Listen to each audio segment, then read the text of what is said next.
thank you so much, Pippa. Lots of interesting information there. So we're actually going to go to our panel Q&A now. So can I invite Louise up to the top table along with Emma and Maia as well, please.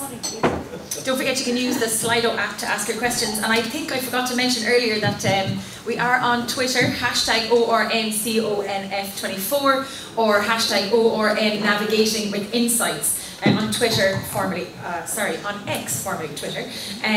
So if you do want to get at ORN_official trending in Wicklow, be sure to pop your images and information up there. Okay, so before we get started, we've been here for an hour and a half sitting down. So everybody stand up. Everybody stand up. Oh. Okay, so just shake out the hands. Shake out the hands to the shoulders. Take a nice big deep breath and put the shoulders back. Shoulders back. Close your eyes if you want. Shoulders back. Okay, shoulders forward. Shoulders forward. And if you're able to, raise both hands up and go up on your tippy toes and just get a nice big stretch. Nice big stretch. And come down again. Just put your hands to the side. Just running them along that lovely ITB band down the side of your thighs there. Okay, and again, big stretch last time. Big stretch. As high as you can go on your tippy toes. I think you're reaching for the top of Lough here in Wicklow. And back down again. Okay, everybody sit down. Here we go. That should keep you alive and awake for the next 20 minutes of questions. Okay, so everyone has a microphone. Let's just do a quick sound check. Oh, and by the way, sorry, I know Louise tried to mortify me earlier, but actually she made it onto that list of 50 influential women in the business of sport in Ireland as well. So just get you back there, Louise. Don't be breathing in here now thinking you got away with murder. So Maia, we might just get you to check your microphone. Checking. Checking. Emma. Hello, and Pippa. Okay, perfect. So I'm going to go through the questions on Slido, and then we will take questions from the floor as well. So let's just get us here to the top. Okay. Okay, so I'm going to start with you, Louise, because just the first question that is on Slido was, what was the main driver behind Ireland's step change in outdoor recreation? Was it data-driven, and is data always behind? Whoops. Is data always behind the decisions?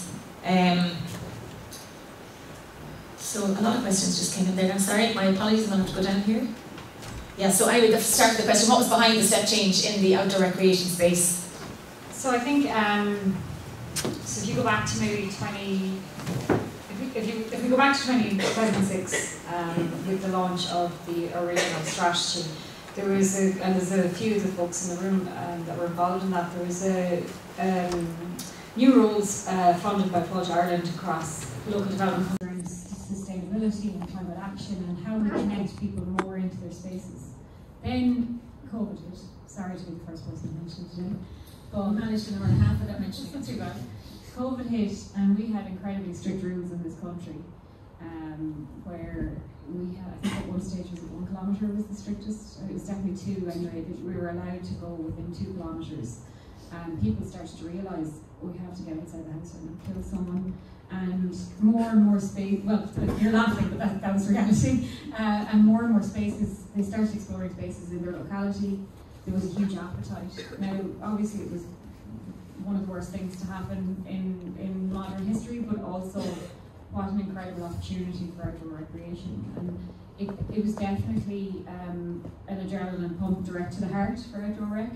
But I think for us, it's always been in the policy side of things and looking at the strategy.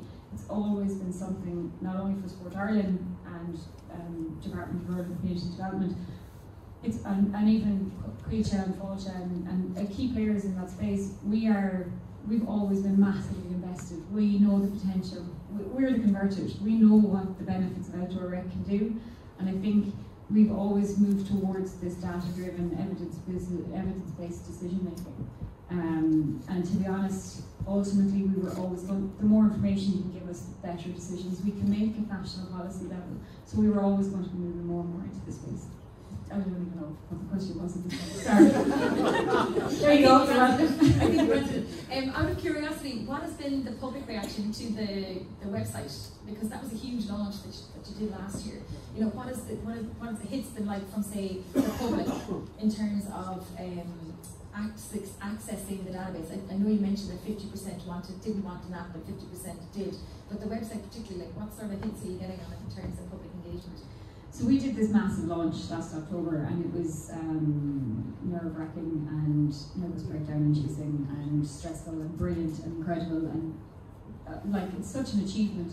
It was like, it's 5 years of work, but it wasn't. It was 10, 15 years of work. And what we weren't ready. We will never be ready because we wanted to be perfect. So we bit the bullet, we launched it, and what we're doing now in the background is we're focusing on the stakeholders. We want to get the quality of the information into the system. So when it is completely embedded within Irish society, be a visitor, be a local, whatever it is, that it is absolutely fantastic. So we haven't really pushed the public side as much as we could have. People know about it, people are engaging with it, but our priority, contrary to popular belief, Irish government doesn't have all the money in the world, and we are limited resources within Sport Ireland as well. So we are trying to make sure that we're not thinking about this being a bang, we're here, it's amazing, it's incredible. It's more of a let's build this to be something that is long-term, sustainable, and actually changes the way people are active in this country. So directly answer your question, it's a slow burn publicly. What's happening in the stakeholders is they're all just sitting there we've done a few stakeholder training sessions, and wow, like, it is the way you can map and layer the data, very similar to what everyone spoke about, the way we layer the data, map the data, and connect all the dots, and actually just have it with a couple of clicks of a button and some geeky app that Duncan has developed in the background, with 3-4 clicks of a button that just creates the space to make better decisions. That then is going to be the future of how people are going to get active because of the way we develop things. And that's the key, really, is the opportunity to be able to make those better decisions to guide the future and the strategy. And lots of questions coming in. Somebody was asking there on one of the earlier ones, what is the main driver in Northern Ireland for the green space map? Like, what's driving it? I guess in my head we needed something to be able to prove what was needed and prove what we have, because that is what drives policy and drives budget and then drives action.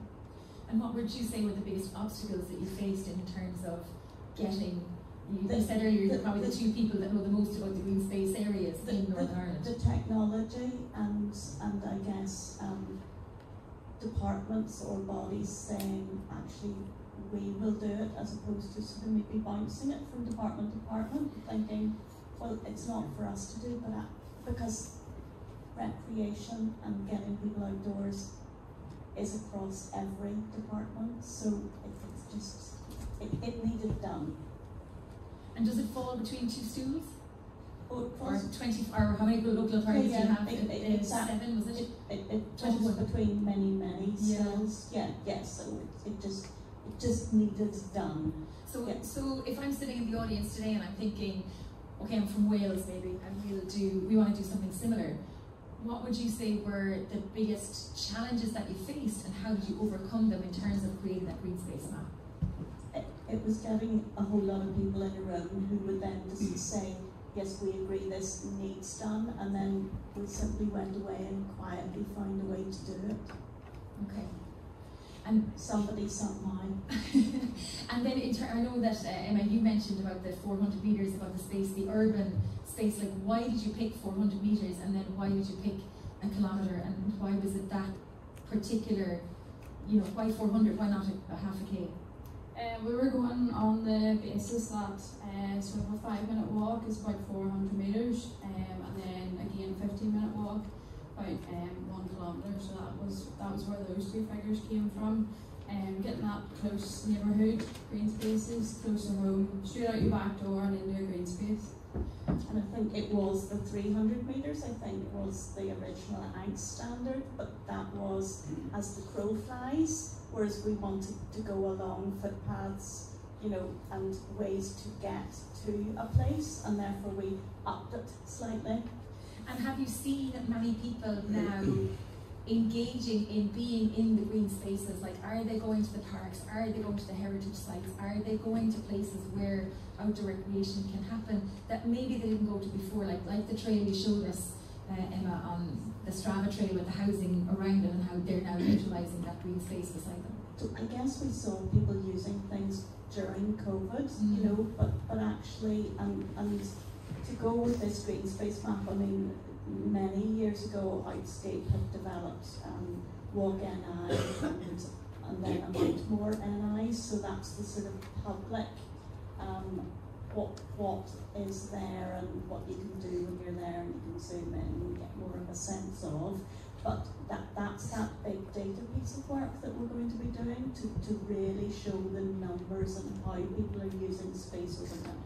And those places that maybe aren't being used, more than a people counter, more than Strava, because Strava's just when somebody turns on something on their phone, this will gather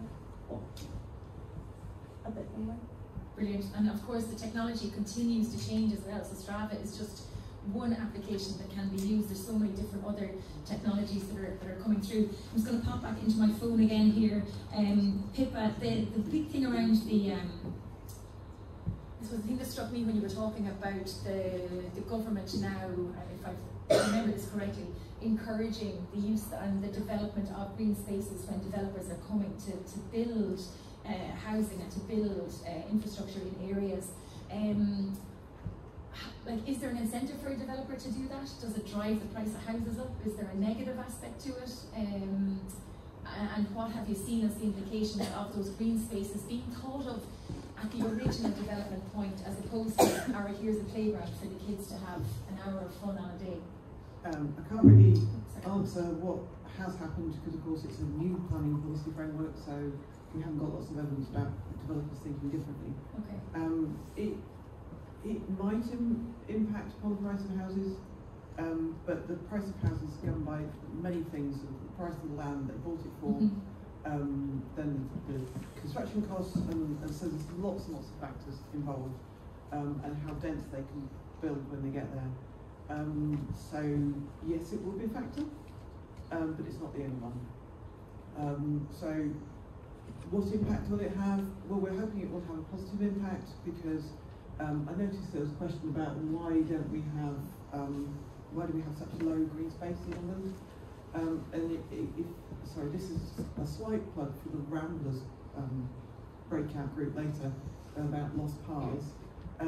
Ramblers did some fantastic analysis of housing developments over the past century, and they showed that the more recent housing developments have had less and less green space. So we've actually built areas which don't have enough green space from scratch, which is not the correct way to do. So then you have to try and retrofit, which is much more difficult to do. And you know, the park in Manchester, was it Mayfield Park in Manchester, you know, have you seen from the local community an increase in people who are walking, less people, you know, more people getting active and embracing the environment around them, as opposed to maybe...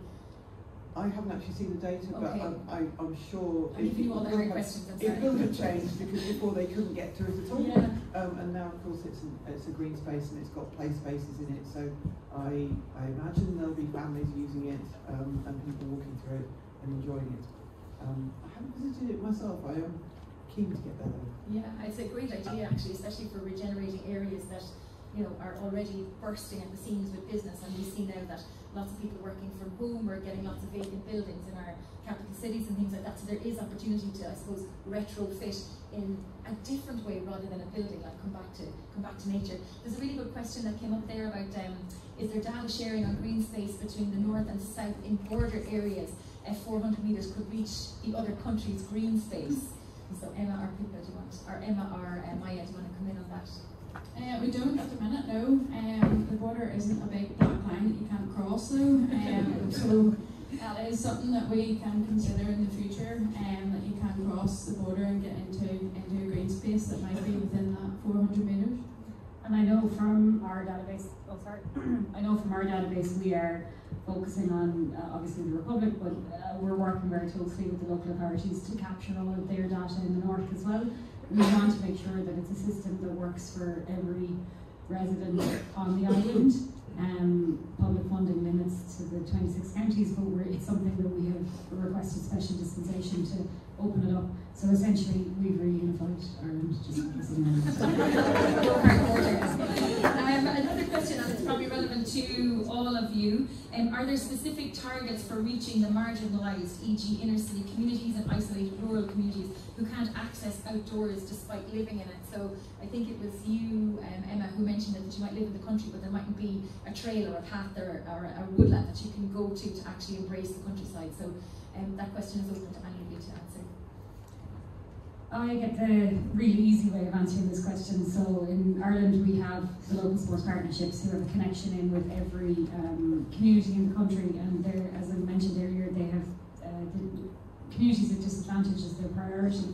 So we work very, very closely with a lot of different varying communities across the country through the local sports partnerships, and the guys on the ground develop relationships and help us understand how we can better facilitate policy decisions to get them into the outdoors specifically, as well as just being active in general.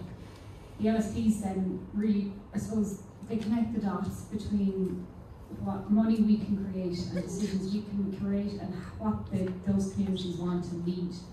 There's specific initiatives that the guys do across the country, and I could be here all day, and I'm happy to do that, but I don't think anyone else will want to listen to it. But I suppose off the top of my head, focusing very specifically on urban initiatives, we have 5 main cities in Ireland that we do a project called Active Cities.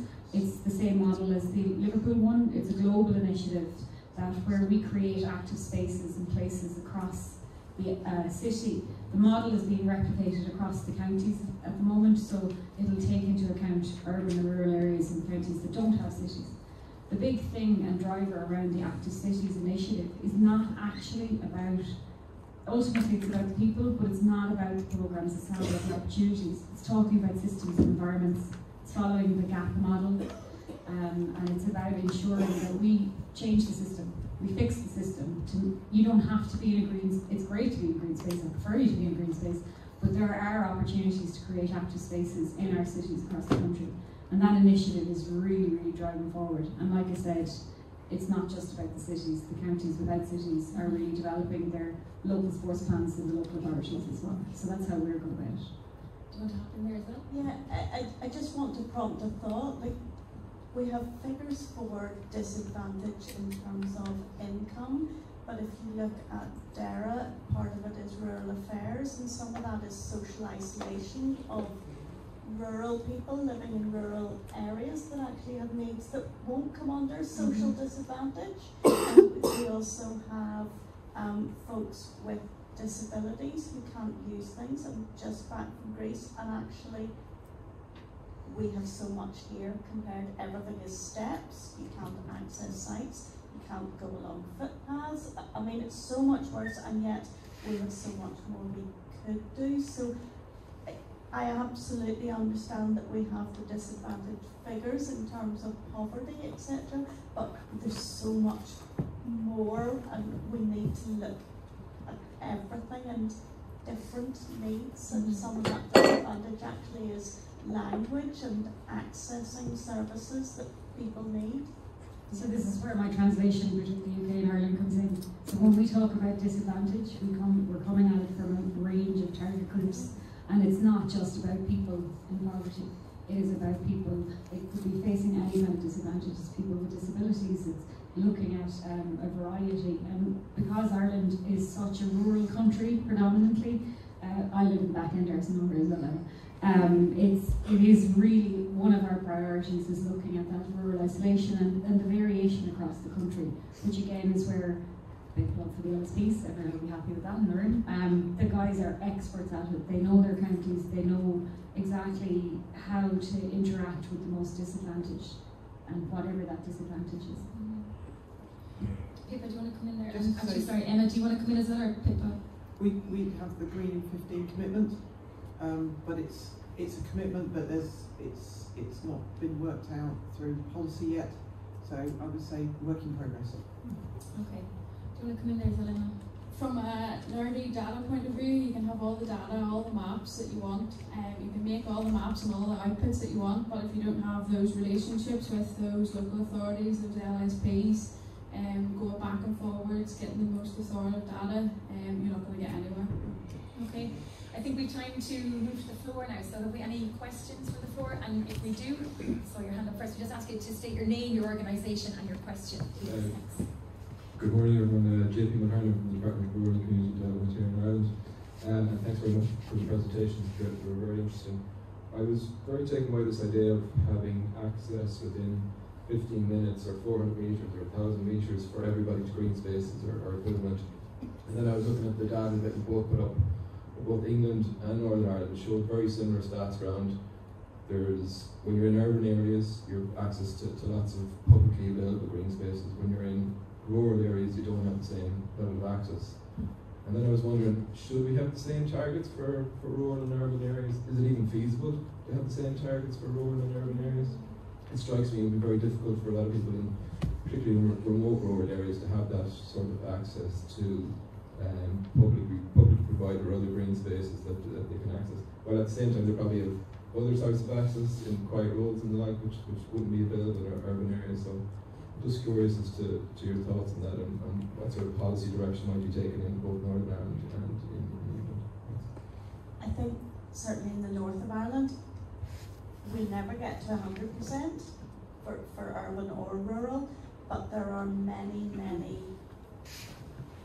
rural settlements where it would be absolutely possible to have an area or a path, because we don't really have many public rights of way. So we'll be able to get the figures up significantly. They may never be the same as urban, but people still have the same needs. Yeah, exactly what Maia said there. And our next iteration and our next phase is looking at that and looking whether we can make one figure and one target for everybody, or having that separation between rural and urban targets. So that's what we're currently looking into at the minute. We haven't looked at whether it's possible, but I do know it does happen in some rural areas. Some rural areas have under green space and a fantastic network of paths as well. So it's not that it can't be done, it's just it isn't there in some places, and it's largely to do, if you look at the maps, it's largely to do with land use and whether public access is accommodated alongside what might be the dominant land use of farming. And that does happen in some places and it doesn't in others. And I think, well, if it can happen, why isn't it not happening in all the places? Because it's possible. So I think, it's my own personal view, that it's really possible to have good access for people alongside productive farming. There's no reason why it can't be done alongside productive farming if it's done in the right way. Thanks, JP. I think we have another question over here. Just again, state your name and your organisation and then your question, please. Thanks very much. It's Heather Flatworthy from Ramblers GB. Sorry, I'm going old school. I hit the character limit in the app and ask a short question. This one's not so much about data, but I'm sure others might have picked it up in Pippa's presentation. So, question for you, Pippa. We're seeing a significant number of public access areas being increasingly severely impacted by climate change, i.e. through flooding, destruction of critical furniture, bridges and muddy surfaces preventing accessibility, particularly for those who are less mobile. This is more deeply impacted by the lack of investment in public access by government and inability for local authorities to fund potential solutions. You mentioned in the NI Green Infrastructure Framework focus on climate resilient places. Can you just go into a little bit more detail on that, please? No. She definitely didn't go with the quote on the characters. What I can say is it's on government's radar, but there's some things about climate resilience, but I don't think we've got there by a long way yet. So what we really don't have is data on the condition of paths and the condition of green spaces that's sufficiently live. So I can't tell you whether the path is knee deep in mud or perfectly fine, and nobody can yet. But it is something which we've had a look at, we're interested in, we think it's possible to do that sort of monitoring, particularly using the public, but we haven't got there in terms of how would we actually make that happen, where would the data sit, and all of those sorts of things. Andy, my colleague, knows a lot more about climate resilience and paths. If you want to talk to him, Andy can put your hand up. So Andy's written lots of guidance about climate resilience and paths. We do know it's possible to make the path network more resilient, but so far we haven't had spend to make that happen in practice. I think in Northern Ireland that coastal paths that are at sea level pretty much, and riverside paths that I don't know that anywhere that discussion has even started. Okay. I will just say that the England Coast Path was designed with climate change in mind. So the legal mechanism for creating the England Coast Path allows for what's called rollback. So if the cliff moves back, then the path can be rolled back really a lot more straightforwardly than the old-fashioned rights-of-way process. And equally, if the path then becomes inundated sort of on a permanent basis, flooded, similarly it can be rolled back.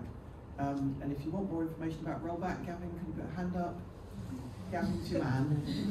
Thanks, Pippa. I'm going to take one more audience question, and I have one final question for the panel because the kitchen will give out to me for being late. State your name and your organisation, please. My name is Robert Dowds. I'm chair of Keep Ireland Open, which is campaigning for legislation to protect and extend access to the countryside. And my question is, are any of the statutory agencies trying to encourage the government or any government to introduce legislation to protect and extend access? And I ask this partly because it's so important that access is there, but I also ask it because in many cases access is being removed by people. There are, I can think off the top of my head, of 4 cases in this county, and it all, apart from restricting people to get into the countryside, it also leads to a situation where many people, I think it was 23 last year, 23 people were killed walking on the roads last year, and those even know rural Ireland was very little access in many parts of the country, and many people, usually women dressed in high-vis jackets and hope that they won't be mown down, are having to walk in that situation. So really we need some progress on that front. Okay, thank you. I'm not sure if our panel will be in a position to answer that question. Louise, do you want to comment? I can only speak for Sport Ireland and what we do, and I know we've lots of colleagues here from different state agencies in Ireland. We work through Corla, as you're fully aware, on how we protect our landowners and how we ensure that there's as much access to Ireland and the trails as possible. We do that work through Corla. It's something that we continue to advocate for and ensure that we can work very closely with not only the farmers but also the stakeholders and the different various interested parties. I think ultimately getting into the space of replicating the Land Access Act in Scotland and things like that it's not something there's an appetite in Ireland for, in my personal opinion. On behalf of Sport Ireland, I think it's something that we will always look to make sure that we're currently aware of what's happening across our colleagues in the UK and across Europe. But I think we live in a very different environment in Ireland, especially around land ownership and the attitude to land ownership, and I think it's always going to be a challenge. I really think the intention of everyone around the table at Corla is to ensure that as many people in Ireland have access to being active in the outdoors, and I think that is a really strong commitment from everyone around that table, be it an agency or that person, that individual. I'm going to pass to my colleagues because I don't think there's anything else that we can say from an Irish point. Yeah, I'm conscious of the time, so I just have one question if I could ask all 4 of you. So it's going to be a rapid fire round. It's a long question, but it's a one-word answer. If you could have lunch with your county leader or leaders and show them your database or your map, what is the one ask you would have of them? If I could have lunch with who? With your country leaders, so with Simon Harris. Oh, with Simon. Yeah. She won't be talking about the data then. So with your individual country leaders, and you want to show them the Sport Ireland database, or for Emma, Maia and Pippa, it's your map and the mapping that they're doing. What would be the one ask you would ask of the government? So one word. One word, yeah. She's not a woman of one word. Okay. Money. Resources. Okay. Sorry. Maia. Yeah, for me, just to get that percentage of the population into the programme for government, to have that is a hook. You had loads of words earlier, you're okay. Trails. Okay, brilliant. And then Pippa? New legislation. Okay, that was 2 words. Okay, can I have a huge round of applause for our amazing speakers?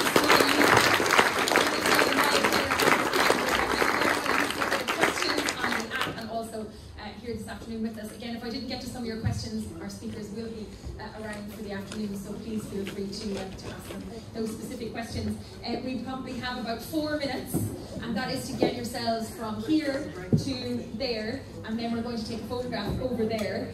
We're going to go for lunch. We want you to be back in here this afternoon by 1 p.m. at the latest, so be back in here by 12:55 so we can start the second half of the programme. If you haven't registered for the breakout sessions this afternoon, please make sure to register for them during lunch, and also for our fun activities this afternoon as well. And one final small housekeeping ask: if you had tea, coffee, water, and you have cups or glasses or anything on the floor beside you, could you exit through the back and just drop your stuff on the tables to save the tiding. Thank you so much. I'll see you for lunch. See you for the photograph, and then we'll see you for lunch. I'm back in here by 12:55. Please. Thank you so much.